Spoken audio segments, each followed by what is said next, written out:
Thank you. About the executive job search is different. And I know many of you have heard me say this 150 times, but the way you go to market is different at your level. And so that means you have to show up with a different level of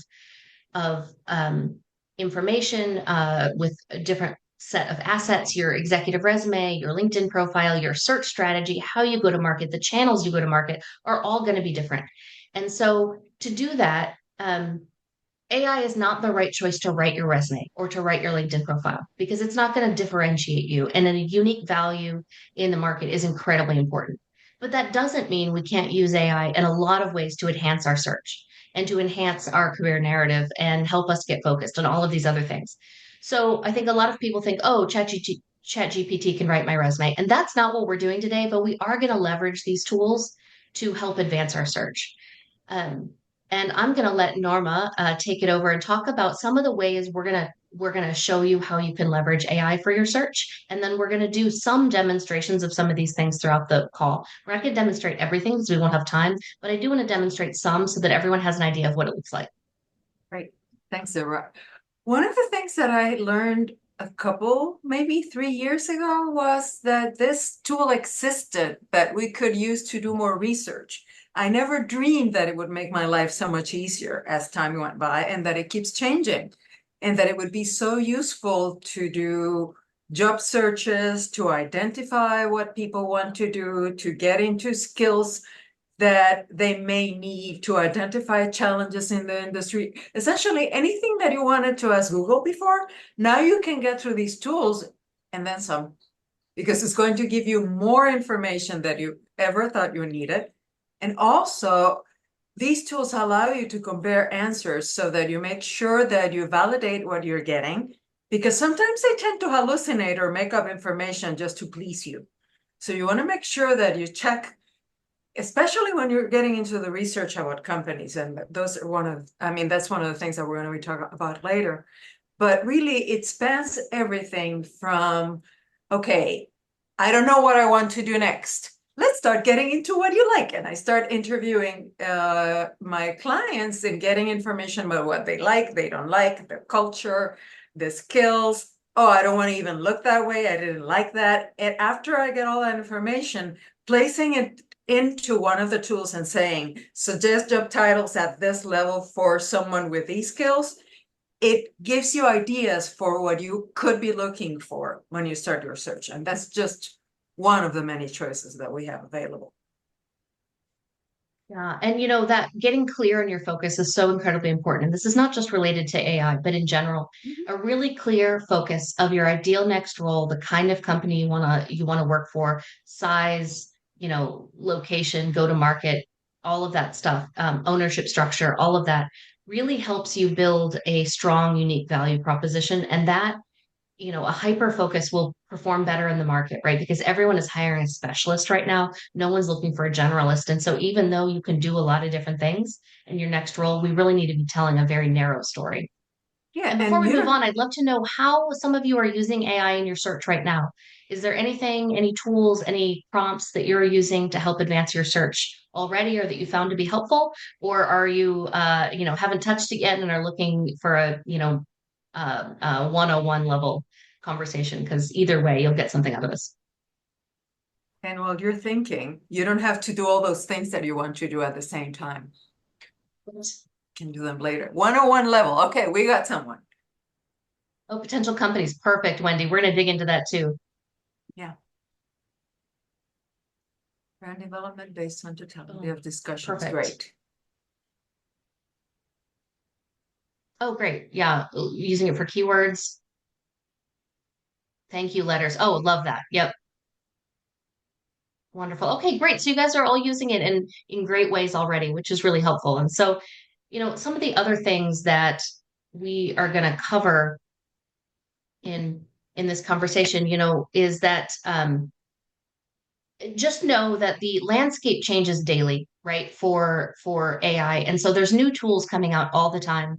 There's new options. I did this presentation about a year ago, and in the week that I did the presentation, I had to change it 3 times because there were major new things happening in the market, and that's still happening now. And so we had to refresh this. Obviously, it's been a year, and we needed to do some refresh for this conversation. But it really can help you from every aspect of your search. So, like Norma said, it can start with helping you get clear on your focus. Then it can help you identify the right accomplishments and things like that to add for your ideal position. I'm going to show you an example of that in a moment. It can help you identify target companies. I'm really going to dig into that as well, and then networking with leaders, preparing for interviews, all of these aspects of your search, you can be using generative AI to really help advance your research for some of these things and help you come really prepared. Debra, I just wanted to add that when you're talking about the narrative, we find a lot of people who have all these experiences and have been all over the place, and they really want to bring a lot to the table, but they don't know where to start. And as you were saying, we need to be hyper focused. Later, I mentioned that you don't have to be doing them all of them. I mean, you don't have to do all of them at the same time, but then how do you select what matters? AI can help you pick themes, pick trends, and focus on pull out information from your sources, and maybe you can start looking at, oh, I think I can go that way. Oh, I like this better, and narrow what it is that you want to do. So it's not starting from scratch, it's using what you have to make it even better and to refocus your search. Yeah, and once you have that unique value proposition of how you're different in the market, you can use that to help build your career narrative. And you can say, okay, I'm a what you do, how what you deliver and who you do it for kind of unique value proposition. You can say, okay, I'm a this for this kind of a company, and I'm going to show you an example. And then, what kind of accomplishment should I be showing in my resume? And that unique value proposition, we have a whole separate session on that we did with our lead writer, Leslie Hunter, and it is in our YouTube channel. If anyone wants to see that, we've got a whole separate session on building your unique value proposition. So, Carmen, if you want to pop the link to our YouTube channel in the chat, that would be super helpful. Um, so let's talk about, let me show you a way that we can use this to help us stand out in our resumes, right? The executive resume is different. We're going to have to show, your value and not just what you did, but what you did that drove impact, right? And sometimes that's hard for some of your roles. That's not as easy as others. And so I'm going to show an example of a chief compliance officer because this is one chief legal officers, chief compliance officers, general counsel, some other areas struggle to show impact in their resumes. And that's one thing that we hear a lot. And this is a way that you can help see how you can build not just for your resume, but some accomplishment stories that show your impact in ways to really elevate your career narrative. And so I'm going to show an example here. Bear with me while I share my screen.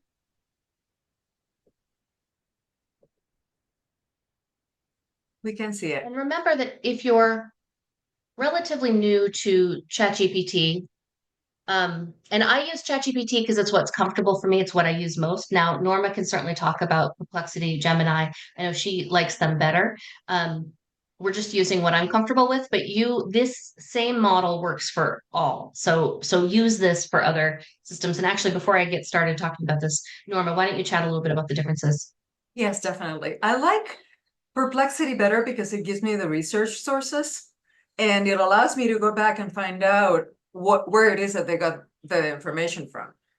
I tend to gravitate to that type of model because I like to dig deeper into what they're telling me.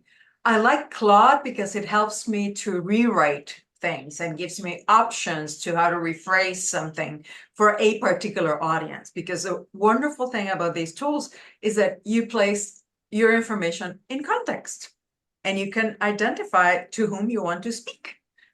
Now, there's always the debate whether do I need the paid version, do I need the free version?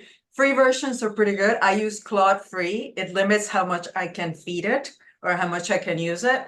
But I usually do my homework with Perplexity, get to the point where I need Claude's help, and then pass the information over to the other one. So that's one way to navigate the not having to pay for 5 different tools.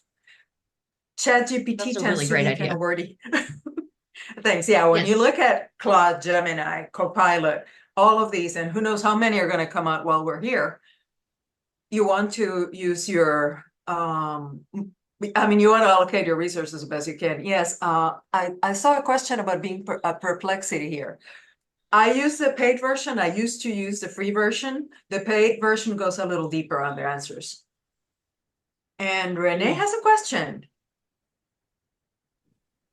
Hi. Yes. I don't have a question. I just wanted to chime in on, Oh, on AI tools for the job search. So, I just went through that whole process just recently. What I found to be helpful is I paid a company to kind of professionally update my LinkedIn profile and my resume for the jobs that I was looking to pursue. And they also created like templates for a follow-up thank you email and some other kind of, if you want to send your resume communications. And what I used ChatGPT for, which I always say is my first love, is kind of, I feel like it's like the iPhone, Samsung, like Android. Either you start Mhm. on iPhone and you're yeah. out on Android. I started out on ChatGPT, so it's like my first love. Um, so I would use it to rewrite some of the wording in the upfront statement at the top of my resume. I would use it to rewrite the cover letters, Mhm. communication that was created, and to forward my resume, and those types of things. I do hear, Claude, when I first started using it, I wasn't real impressed. But I do hear that it's getting better on helping with writing um, Yes. from that perspective. So, and then the other thing I'll just mention, if you have any length of experience, which most of us on the phone, have been working for some time, I found that all of the AI kick resume and like the online kind of AI resume tools were woefully not good if you have a lot of work experience. It's Yep. really, for me it Yeah. was for like the students that I teach at Emory. Mhm. Work experience, it was a great tool to help them get started. Thanks so Great. much, Renee. And this is so right. For our clients, we typically do suggest, and this is, what we do too, is write, have your executive resume professionally written, your LinkedIn profile professionally written and optimized for your ideal next role. Have your tools really honed in and ready to go. And then you can use AI for a lot of different areas of your search. But an AI resume writer is not a good choice for executives at your level. It's not going to differentiate you in the market. It's going to really be focused on, the early and mid-career people, and it's not meant for you. And that's true of so much you see online and advice and things like that. It's something we see all the time. That advice out there that you see, or you maybe, faced a layoff and got outplacement services, things like that. These things are not meant for you.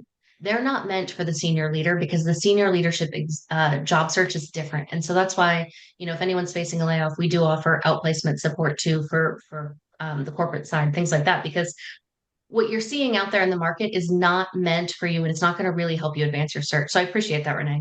Mhm. So, okay, let's talk about the metrics in a resume, especially in a resume that is hard to include metrics, right? And so this is something for all, for anyone here for the 101 version of the conversation. The more information you put in your prompt, the better your result is going to be. So you want to be as specific as possible. So if you were a chief compliance officer and maybe you had a sample job description of exactly the kind of role you're looking for, or maybe you have a specific company that you'd like to be a chief compliance officer for, and you can say, you can add details to this, get the more context you give it, the more it's going to give you the information you need. And we're going to dig into some of these things later. But as an example here for chief compliance officer, it can, I said, I am a chief compliance officer for the financial services industry. So we're giving an example of what we're looking for. What metrics should I include on my resume to highlight my qualifications and impact? Right. So we're not asking it to write our resume. We're asking it what information is important. And this is something then you can write you can build accomplishment stories around for your interviews. You can use it for your networking conversations, all of these things. So it's going to give you some examples, right, around regulatory compliance. So it's got examples for you to dig into process efficiencies, cost savings, by implementing automated processes, training and awareness, corporate governance and ethics, things like this, third party vendor compliance. So it's giving you examples of where you can add numbers and metrics and impact. which is such an important part of the process. And you can do this for any kind of a role, right? And then you can dig deeper. And like Norma said, ChatGPT can be kind of wordy. You can dig deeper, which I'm going to show you an example of in a minute, to get even narrower examples, right? So I'm going to do this on the fly. I didn't already do this before our call here. I like to test it, but say, okay, so give me more. Yeah, but that's great because that's exactly how we work with clients with the live sessions. And you have to try whatever comes out. And while you're typing that, I wanted to add, and I apologize for the fluctuations in the images. I've been getting all of you frozen a few times. Is that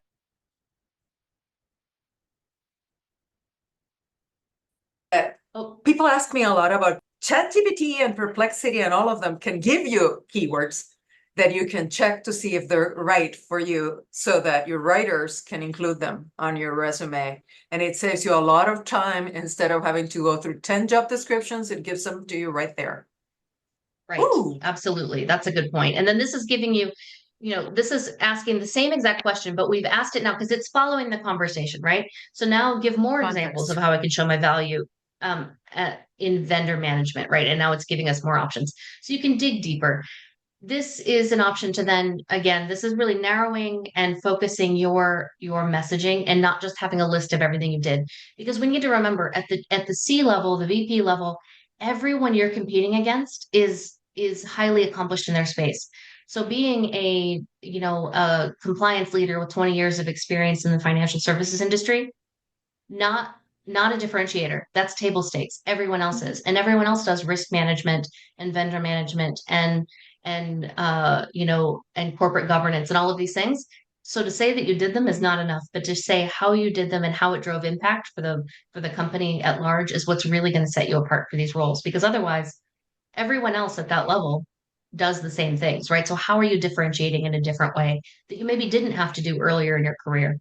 Well, Debra, and you may want to ask it also as a compliance officer for this type of company in this sector, in this location, and as much information as you can about the company to see what it would need, what it could give you. And it will tailor the suggestions to that particular space as opposed to something general. So it's something else to think about. As you were saying before, the more you feed it, the better the output. Right. Absolutely. It definitely helps. So let's talk a little bit about how to use some of these tools for the next phase of your job search, right? So you've got your resume, it's looking good. Now let's talk about, what's next. So maybe, identifying target companies, networking with leaders. What does that look like? Usually I ask for information on what are the top 10 companies in a particular industry for clients to start considering. I was just doing this at 9 o'clock this morning, and the client I was working with hadn't thought of the companies where he wanted to work. So we just said, suggest the top 10 companies in this industry with this type of role that work remotely. And it just gave us the list. Then from there, we asked it for specific information about 2 or 3 of them, including culture, size, budgets, all the other details that we want for the searches. And after that, the next step would have been identify key people in this particular company so that I can start connecting with them on LinkedIn or any other platforms or networking.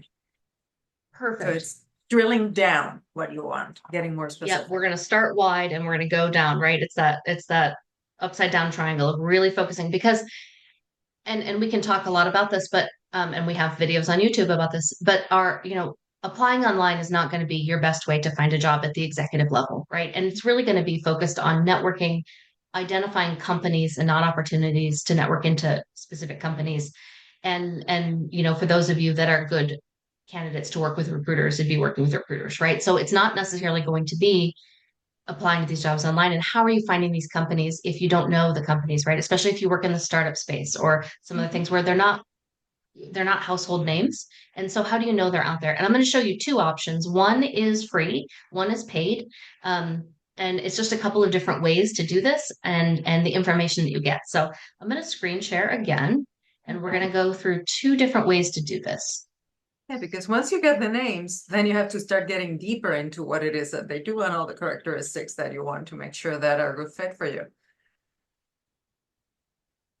So we're going to start here. I did this earlier today. I'm going to go up to the top here and I'm going to show you. Now, again, this is if you have your ideal next role, and that's the absolute crucial first step. And if you don't know and you're struggling on your own, Norma can help you with that. That is what she does. So let us know. But if once you know this, so an example of this was my prompt. And again, I use ChatGPT.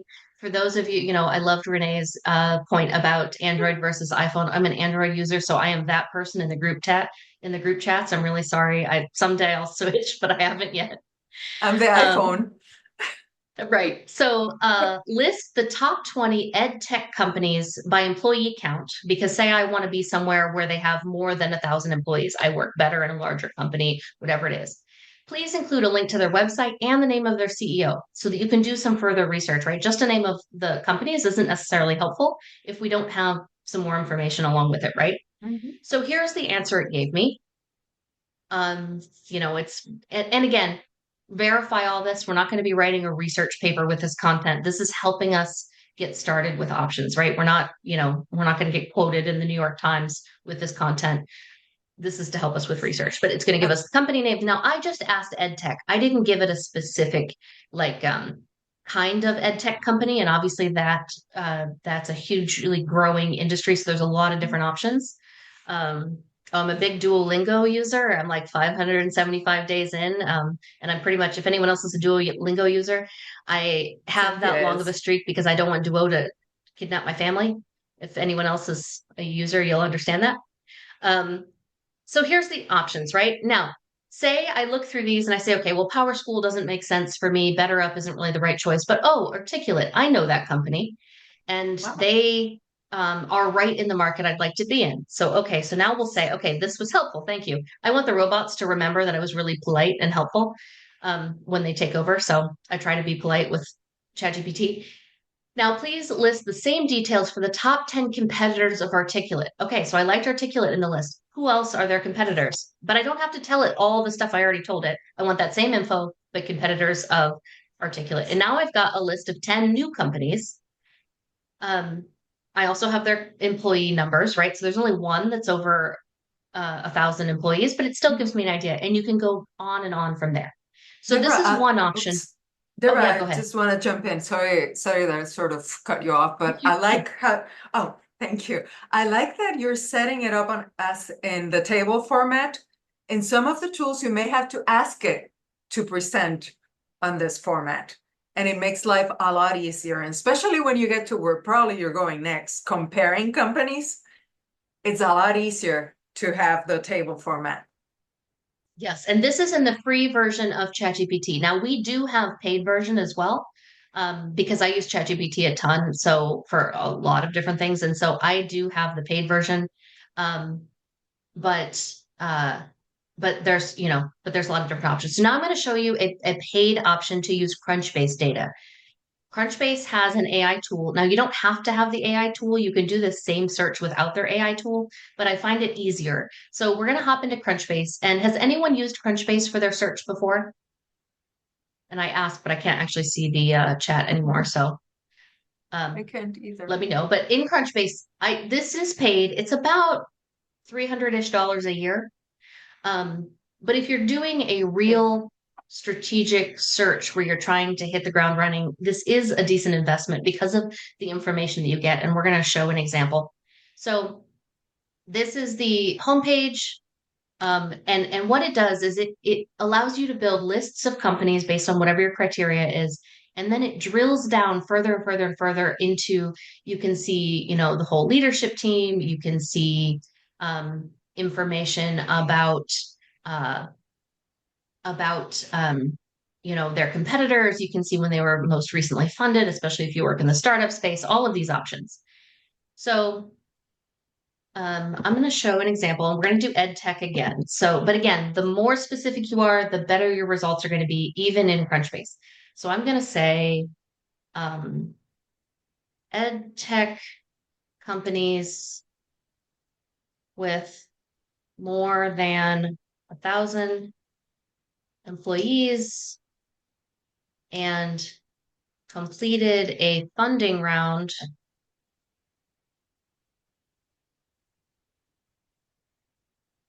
within the last 60 days. We have a No, this is Crunchbase getting really user. specific. Okay.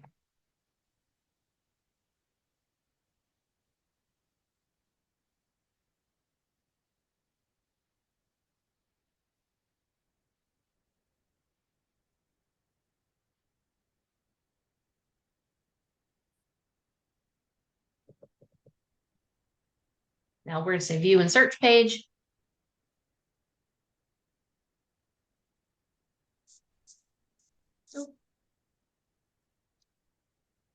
So there's only one. So we're going to change the number of employees because they must not have gone through. And this is where you can play with this a little bit, right? So now you can come in here and change any of these things.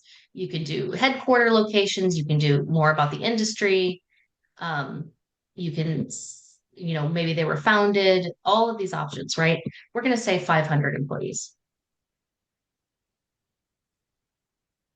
We'll see what comes out. And definitely, Jamie, we have to check the ChatGPT information because it likes to get creative. And I just changed our numbers. So what did I get now? I have two But results. two. Pardon me here. Looks like ed tech companies are smaller then. They are. So these companies, if they were looks like just completed funding rounds, there's not a ton. But let's say Leap is the company we want to look at here. Now when you're in here, you can see a ton of information about the company. And I apologize if you can't see all this.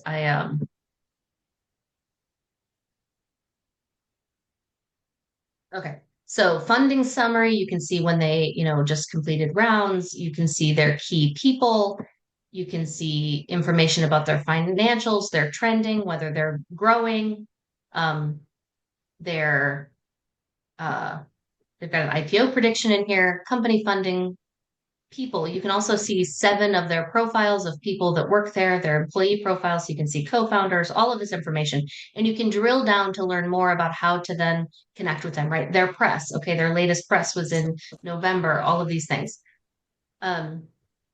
You can also see similar companies too. So here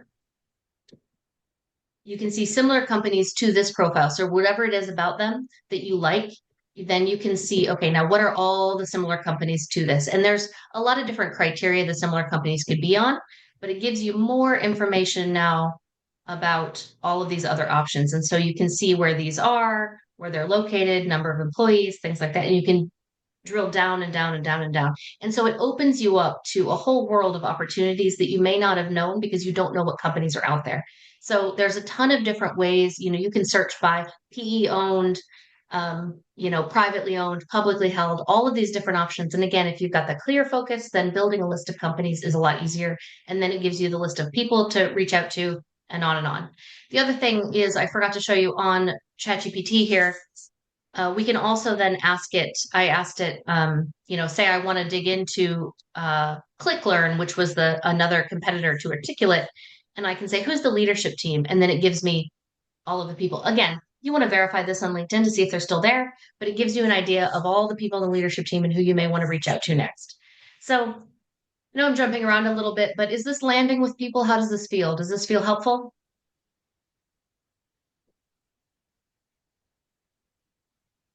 Also, to your We all point of the together? people, Okay. while we're here, Yes.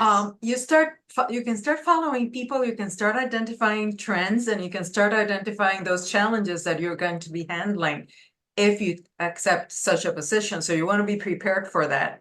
And it's really cool to be able to see how the trends are consistent across the industry because you look at different companies. You have all that information there where you can start picking, okay, I'm not going to be overwhelmed by these 100 companies. I'm going to narrow it to the top 10 that I like because, and then you focus your search more. Right. That makes sense. Don't get overwhelmed. If you have a list of 3,000 companies, don't, keep narrowing down, right? Because that's going to be overwhelming. And we want to be able to take our search in bite-sized chunks. Um, will this help understand if a PE Portco will be having a transaction this year? Yes, there are ways to search by companies that they predict will have a merger or companies that maybe just merged, just got acquired, things that maybe recently happened or they predict will happen soon. Um, and yes, there are so many helpful use cases for AI. Absolutely. I'm going to show you a couple that more as we go through how to network and find opportunities and things like that. So let's talk about using AI for your networking process. Oh, And we and have real quick, Amy. comment. Yes. Sorry, I was looking for my raised hand. I apologize, I'm not on screen today. Um, It's okay. on Crunchbase, if you don't have a common name like EdTech or FinTech, and you were saying like AI and women's health, will it still do that, or do you need to kind of get those companies in another AI model and then go over to Crunchbase? Or can you do that right in Crunchbase? So you should be able to do it right in Crunchbase. Crunchbase drills really deeply, and there's options for you know health tech or healthcare, and then it'll drill down into all the different options. So you can actually drill very narrowly into Crunchbase. Awesome, thanks. You can also, if you know of a company that you don't, Crunchbase can be used in a ton of different ways. I've got a different video on YouTube about that. It doesn't have to be used for the AI function. If you have a company you know of in women's health that you say, XYZ company is doing some really great work. What are some of their companies that are similar to that or their biggest competitors? You can do that in Crunchbase too. Oh You can yeah, start with that's a the good idea. company and Yeah, find yeah. similar. Yep, I saw you do that. So that makes total sense. Okay, thanks. Yep, no problem. So let's talk networking. There's a ton of ways that we can use AI to help us build and activate our network. One of the ways Sorry, and that I'm handing it over to Norma. oh yeah, that's what I picked up on. That's okay. One of the ways that we can use AI for building a network is to create a persona of the people we want to meet. We can So create true. a profile of the people we're interested in hiring, like hiring manager who's working for this company, who has this experience, and it helps us to identify what kinds of comments, questions, how to approach them in a networking event. Sometimes Mhm. we know we want to reach out to people, but we don't quite know what their pain points are or what we could be striking a conversation over besides the basic everyday stuff. Creating a persona gives you some ideas to how to approach these people. Of course, we don't know who they are yet, but okay, what can I ask a hiring manager? What can I ask a person who's in charge of a committee, whatever role you're looking at? Also, as Debra was showing, some of the times when you do the research for the companies, you get the names of the people. So you want to look at their profiles, you want to see what they're talking about, you want to start adding comments to what they're saying and what they're bringing up, and then you want to reach out and connect because you've already built a relationship. Otherwise, it's going to look like you're going to ask them for a job, and that's not what you want. And what's Yeah, and really it's fairly uncomfortable for most of us too to hop in with an ask before we start warming things up. And Norma's absolutely right. It's just like if in marketing, you're building a persona, and you're engaging in a way that feels authentic. And I have a creepy way to show you how to do that. And I say creepy because it's feels a little invasive. It is an option though, and it's a free option I'm going to share with you. Um, and feel free to use it or not. But I will say we've tested it quite a bit, and it seems to be really spot on for most people. So I'm going to screen share how to use it when you've built that persona, when you've got that list of people. Now you're reaching out on LinkedIn.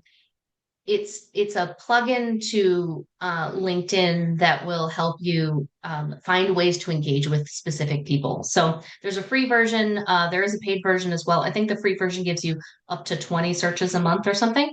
But I will show you what this looks like. and it feels creepy because it's too on target. It is, yes. It feels, yes, exactly. So It's in LinkedIn. And again, I'm gonna use me and I'm gonna use Michelle Merritt, our Chief Strategy Officer, on the call to show you how this differs. And I'm showing us and not random people because again, it feels a little invasive. So for a call, it seemed like too much for a presentation. But okay, so we're going to use me. This is my LinkedIn profile, but we're going to assume this is someone that I would want to connect with, right? Someone I want to start a conversation with. Now, Human Linker is something you set up separately. Won't go through all those details, but then it connects in LinkedIn, and anytime I'm looking at someone's profile, it's just hanging out over here. Now, it will run a report. I ran the report earlier so that it was done for you all, but it's giving me basic information. Okay, so my title, my company, whether we're connected or not, my email address. It will give you my phone number. It tells you where I'm located. It gives you my age range, which was on target. And so it's giving you some information about me. It's also giving you options of generating some personalized email, generating some icebreakers. I'll show you that in a minute.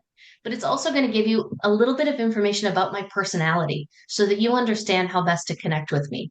And it's creepily on target.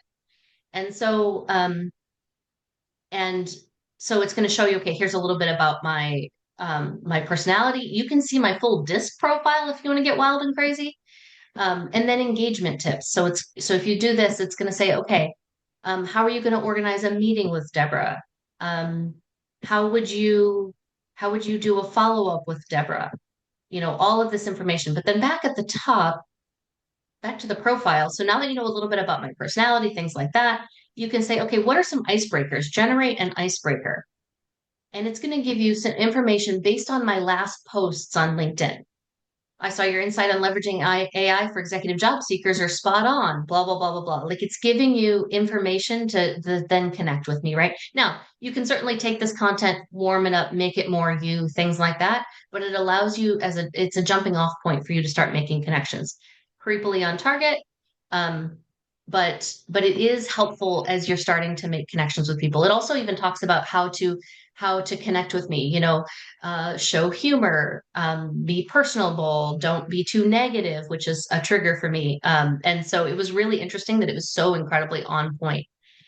And then I'm going to show real quick Michelle Merritt's, again, who's on the call, our Chief Strategy Officer. Many of you may know Michelle through our work together, or you may have worked with her in the past with us. But Debra, we're getting questions about whether it's a paid version or a free version.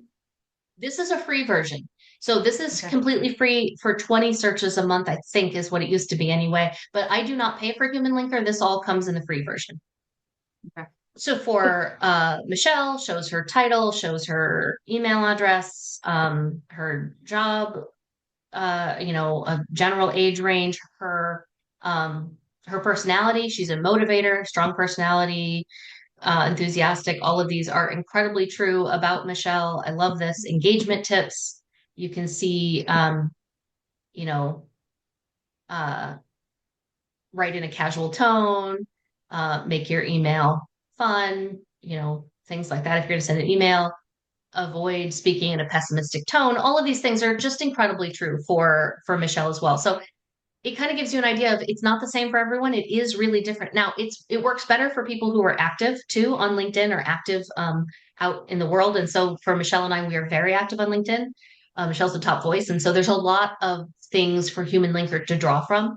It may not be this on target for people that aren't as active. And you always get to pick and choose whatever you want to, I guess, use for getting to approach people. You don't want to get into the creepy error too personal level that some of these tools can give you so that you don't scare away your potential relationships.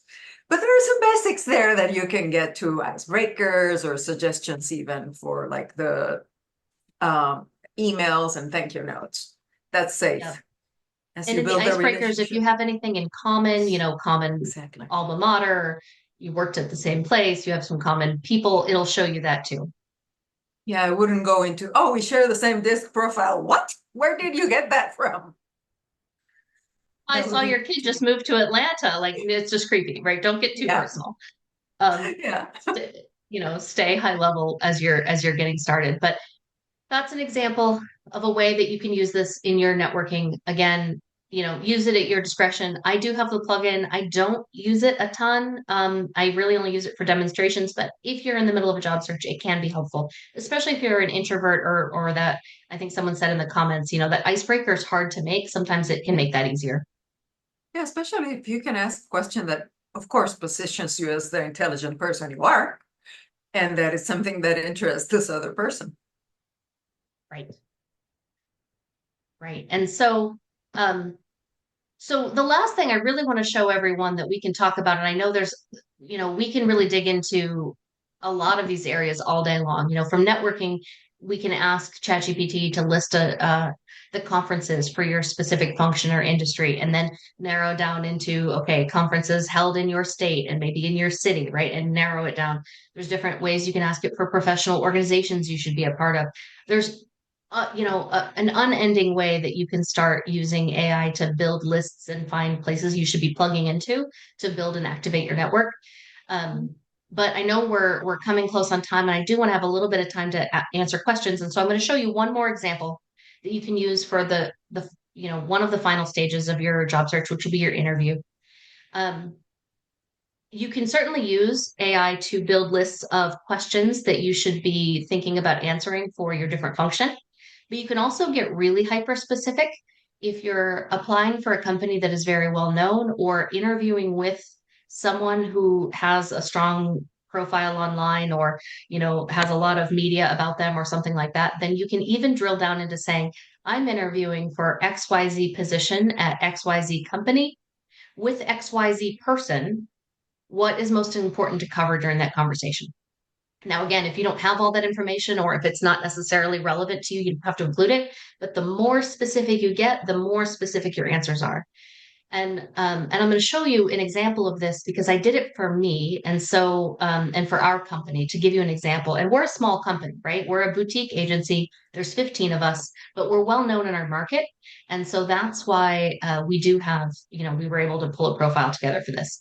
So, And as Debra is doing that, I would suggest that if you don't have enough information and the information is not out there in the public, going back to that persona you created, like in marketing, will help you to generate the questions because you can get that information through whatever tool you're using.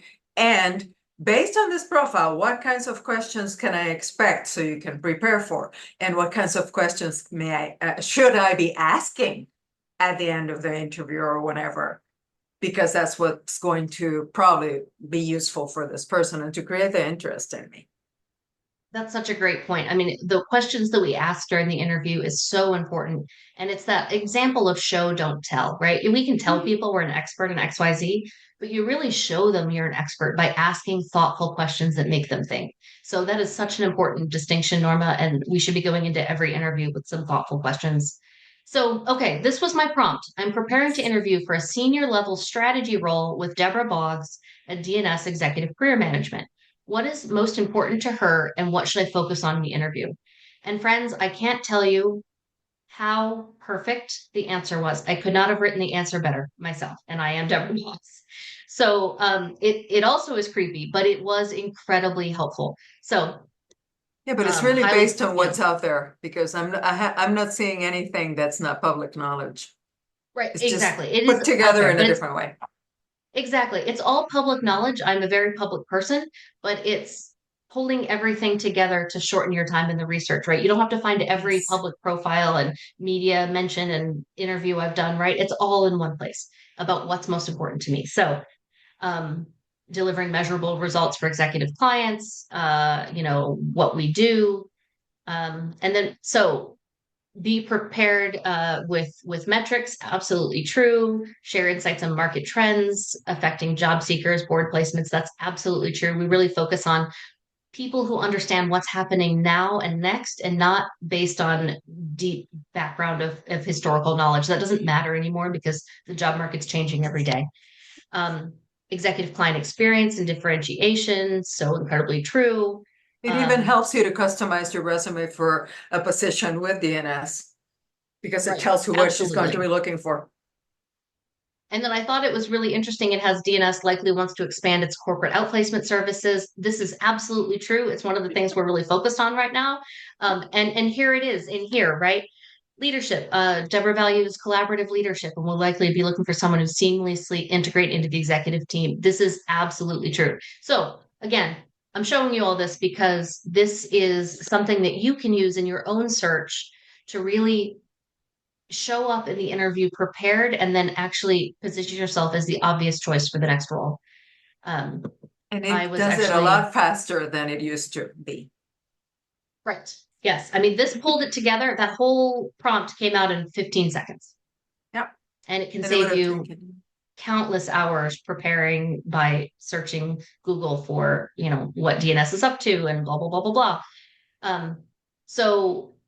So that's an example to help you prepare for interviews. Again, you don't have to go that deep into that specific person. You can stick with company, you can stick with the job title, things like that, but again, it's just another example of the deeper you get, the more specific context you give it, the more specific answers you're going to get. So that's all the show and tell I have for you today, but I'm going to pause and I think Norma has a couple of lessons learned, mistakes to avoid, and then we're happy to take any questions. Yes, definitely. I have more words of warning, as we've called them, and things that we've learned over the time we've been using these tools. We hear a lot about AI generated pictures and photos, or, oh, I don't need to be paying for whatever because I want to have, AI can do it for me. It's true. Many of them have gotten a lot better, but you, if possible, want to invest in a professional headshot because you want good quality headshot. Also, those resume builders that Debra was talking at the beginning, we cannot say enough that they're not good for this level. They may be good for other positions, but not for this level. We can get ideas, but that's not what we want. And there's a lot of scams out there using AI, claiming to be using AI and creating a lot of bots applying for people. So recruiters are getting flooded with more online applications than they used to.